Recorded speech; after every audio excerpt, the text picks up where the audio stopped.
it always starts the same way.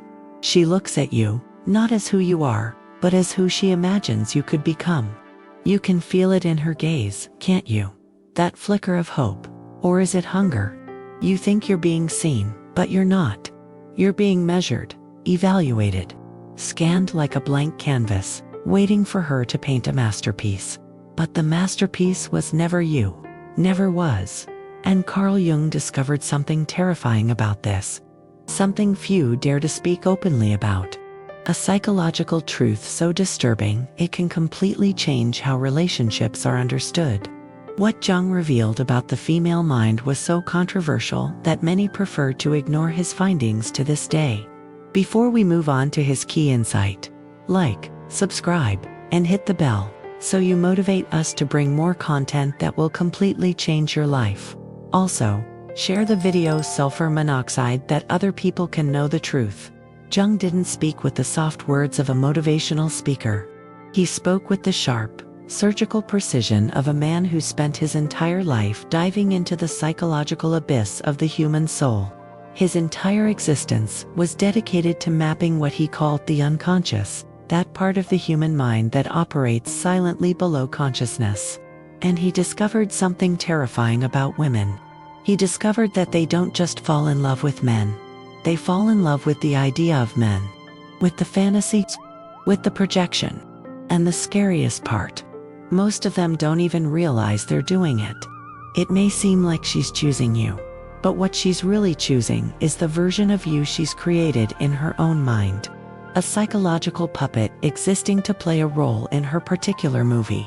And when you stop following the script, she changes the actor, not the story. Jung called this projection the Animus, the inner masculine image that lives inside every woman. Uncontrolled, it becomes a tyrant. It becomes the invisible force that makes women pursue dangerous men and reject good ones. That makes them argue without reason, dominate without wisdom, and moralize without responsibility. Jung didn't sugarcoat this. He described it as a spiritual possession, a state where the woman herself is unconscious, that she is no longer acting from her own consciousness, but from the shadowy dominion of her inner masculine fantasy. And men fall into this trap because no one taught them to identify it. They confuse being desired with being known. They confuse being chosen with being understood. They believe her words when she says they are different, when in reality, they are just the latest face she has climbed to fulfill a role she has been rehearsing since childhood. And when the fantasy crumbles, when the mask slips, they are confused, betrayed, and humiliated, wondering what they did wrong. But they did nothing wrong. They simply stopped being convincing actors in someone else's play. Jung warned that the only way out of this psychological theater is through what he called individuation, the lifelong process of becoming whole within oneself. And here's the uncomfortable truth. Most men never begin this journey. They were trained to chase approval, seek validation, let women define their worth. And as long as they do that, they will continue to play the same role repeatedly, being replaced every time the audience gets tired. Individuation is not glamorous, it's brutal. It demands confronting the parts of oneself that have been buried, the weak, insecure, broken. It demands stopping blaming women for not seeing him, and starting to see himself. Because here's what Jung knew and that most men will never understand. One doesn't become a man by being chosen. One becomes a man by choosing himself. One doesn't gain worth through her affection. Responsible, fully alive. A man who has confronted his own unconscious cannot be seduced by projection. He is no longer a puppet in someone else's fantasy. He is the author of his own reality. Jung observed that the greatest tragedy of modern men is not that they are rejected, but that they are willing to mold themselves into any shape they believe will be accepted. They call it commitment. They call it partnership. They call it love. But Jung had a different name for it: self-betrayal. He warned that men who ignore their own psychic development become slaves to feminine projection, bending like wet clay into the shapes demanded by women who don't even know their own true desires. They cease to be men and become masks, smiling, agreeing, nodding, performing until they forget who they were before they put the mask on. And women feel this. They feel it more than you can imagine. The very thing they think will make them love them, obedience, predictability, availability, becomes the very reason they lose attraction. Why? Because the feminine instinct, Jung taught, is not attracted to comfort. It is attracted to mystery, to risk, to the man they cannot fully define or control. The moment they become completely known, without boundaries, without a spine, they cease to be lovable. They become invisible, disposable, replaceable. And yet, here is the paradox that keeps most men enslaved. They fear being alone more than being false. They would rather lose themselves than lose her. They would rather live in a role than face the terror of standing alone without applause. But Jung taught that until a man embraces that solitude, he will never be free. He wrote that individuation is a path not for the faint of heart, because it requires dying before you die, letting the false versions of yourself burn away so that something real can finally emerge. But let me tell you something nobody wants to say out loud. Individuation is lonely, terrifyingly lonely, because as you walk this path, you begin to see things that can't be unseen. You begin to recognize the games people play, the masks they wear, the lies they tell themselves just to feel safe. And when you try to share what you see, they mock you.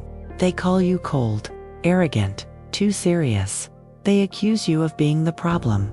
But you're not the problem, you're the mirror. And people hate the mirror when it shows something they don't want to face. Jung knew this well. He spent decades studying patients who were afraid to confront their own shadow, the dark and rejected parts of the psyche they refused to acknowledge. And women, Jung cautioned, are often raised in cultures that reward them for avoiding this confrontation. They are taught that they are pure, emotional, intuitive, and complete just as they are. But Jung didn't buy it. He wrote that the greatest danger for women was the unconscious animus, the voice inside them that speaks with false certainty, false authority, and moral superiority.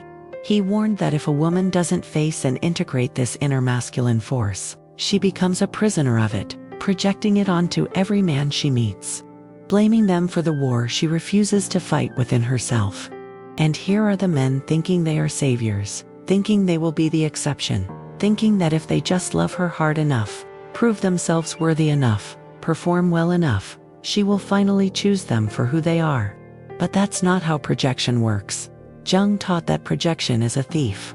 It steals reality and replaces it with illusion.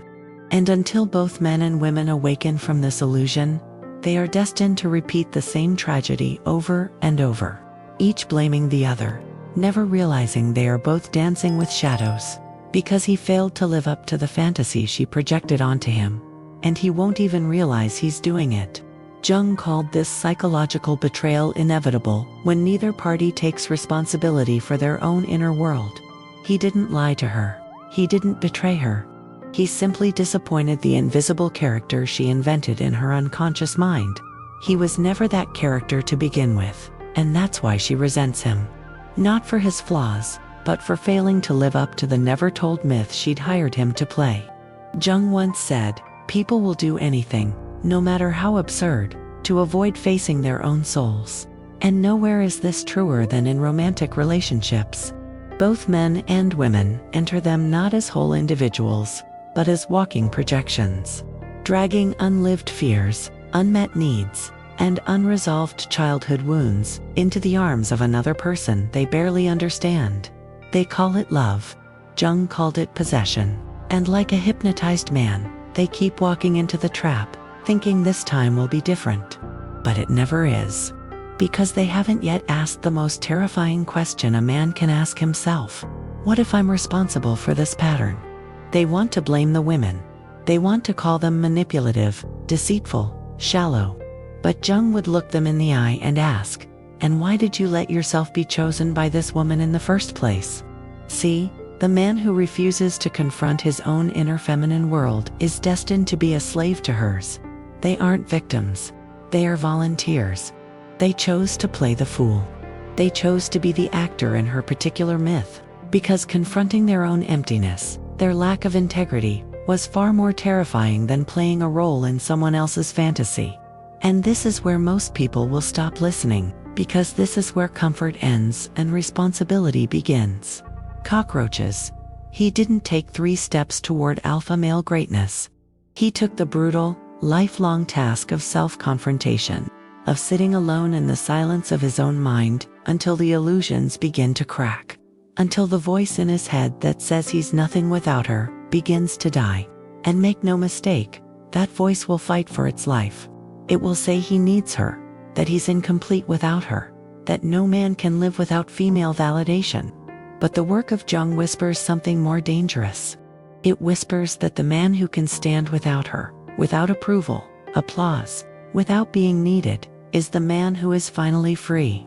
Free from projection, free from performance, free from the tyranny of living as someone else's idea of what it means to be a man. And when they arrive at this place, they don't become cold or distant. They become real, grounded, earthbound, utterly alive in their own skin. And it is then, paradoxically, that women will find themselves more attracted, not because they need them, but because they don't. And they smile, not because they are insensitive, but because they finally understand. They understand that she too is on her own journey, that she must confront her own animus, that she must awaken from her own illusions, and they cannot do that work for her. They cannot save her from herself. They can only do what Jung did. They can walk their own path so fearlessly that they become a living mirror reflecting the truth back to all who dare to look. Most will turn away, but a precious few will thank them for it. And that is the difference between being loved for the role you play and being respected for the man you have become. And when that moment arrives, when they finally realize they no longer need to perform, they will begin to notice something strange. They will notice how uncomfortable people become around them. They will feel it even if they can't name it. The weight of their presence will unsettle them because they no longer fit into the predictable categories they used to feel safe. The individuated man is unwelcome in society. He is feared, misunderstood, labeled aloof, or arrogant. But the truth is far more threatening. They have simply become untouchable, unbendable, unmanipulable, because they see through the game. And here's where it gets funny. The same people who once begged for his attention, validation, approval, will begin to resent him for not needing theirs. Women, especially those still possessed by the fantasy of the perfect man, will accuse him of being emotionally unavailable. They'll say he's too in his head, too analytical, distant. But what they really mean is that they can no longer control him. He's stepped off the stage. He's stopped reading their script. And without that script, they don't know what to do because he's ceased being a character and begun being a man. Jung once quipped that the gods have become diseases, that what ancient cultures used to call divine possession, modern psychology calls neurosis. And make no mistake, men chasing validation are the most spiritually sick of all. They think they're being romantic when they say things like, "I'd do anything for her," or "she's my everything." But Jung would shake his head and say that what they call love is actually a refusal to carry their own soul. It's easier to project it onto a woman and make her the carrier of their hope, meaning, purpose. Because if she carries it, they don't have to. But here's the brutal twist. When she realizes she was never designed to carry his soul, she will drop it. She must drop it because no woman, no matter how loving, can hold the weight of a man who refuses to hold himself up. And when she drops it, he will feel betrayed. But he shouldn't. He should thank her because in that moment, when the illusion crumbles, he finally comes face to face with the truth that the work of becoming a man was never hers to do. It was always his. Choices they can blame her, become bitter. They can join the angry chorus of men who point fingers at women, mocking them, resenting them, vowing never again like cowards, who never dared to face their own emptiness. Or they can do what Jung would have demanded. They can turn inward, begin the solitary, terrifying, and liberating work of individuating, of becoming whole without needing another person to complete them. Because the truth is, the woman they're looking for out there is a reflection of the part of themselves they've abandoned. Until they confront that part, every relationship will be a performance. Every connection, a transaction. Every love, a lie. But when they confront it, when they integrate their own inner feminine, They become men who no longer need to chase women. They don't run after them. They don't manipulate them. They don't perform for them. They stand still, fully rooted in who they are.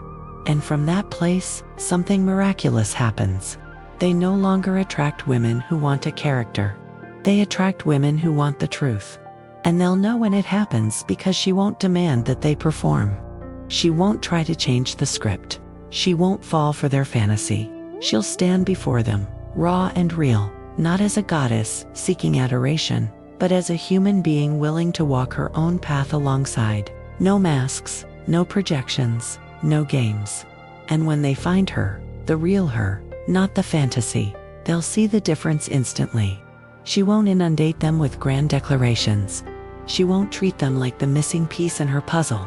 She won't seduce them with the language of completeness because she's not looking to be completed. She's not looking to be saved. She's done the work. She's found her own shadow, confronted her own animus. She's burned through her own illusions. And that's why she won't need them to perform. She won't need them to carry her soul. She'll stand there, whole in herself, looking them in the eye, that is finally ready to meet. And in that meeting, there is no desperation. There is no attachment. There is no performance. There is only truth. And that truth, Jung taught, is the rarest and most dangerous kind of love. The kind that demands nothing, but offers everything. Because it is not born of need. It is born of freedom. Freedom to choose, freedom to leave, freedom to stay together without illusions, without masks, without fear. But let me warn you, most will never experience this, because most will give up before they get there. They will settle for the performance. They will settle for the fantasy. They will settle for the temporary thrill of being seen as someone they are not, because confronting who they really are still feels unbearable. But if you have the courage, the brutal, agonizing courage to keep walking, to stay alone, to keep shedding each false layer you built, to gain approval, you will eventually find yourself on the brink of something terrifyingly beautiful. You will find yourselves. And when that happens, women will no longer be the source of your identity. They will no longer be the mirror you use to feel like men. You will become something completely different. Partners, not prizes. Mirrors, not mothers. Allies, not saviors. And you will love them, not because you need them, but because you choose to. From a place of strength, from a place of integrity, from a place that knows, without apology, who you are. Carl Jung didn't leave a map to follow. He left a warning. A warning that every man who refuses to confront himself will become a slave to the projections of others, especially the projections of women. But he also left a challenge to walk the path of individuation. To stop blaming women for the roles they volunteer to play. To stop seeking integrity in someone else's eyes. To stop waiting to be chosen. It can be controlled by fantasy. It can't be seduced by performance. It can't be reduced to a character in someone else's script. It becomes the author of its own life. Have you heard something like this before? Have you questioned how many times you were just an actor in someone else's fantasy? What else might be hidden about the true nature of human relationships? What other disturbing Jungian discoveries would you like to see revealed here on the channel? If this has already made you think, wait until you see what we will reveal in the next video. Subscribe now and don't miss it.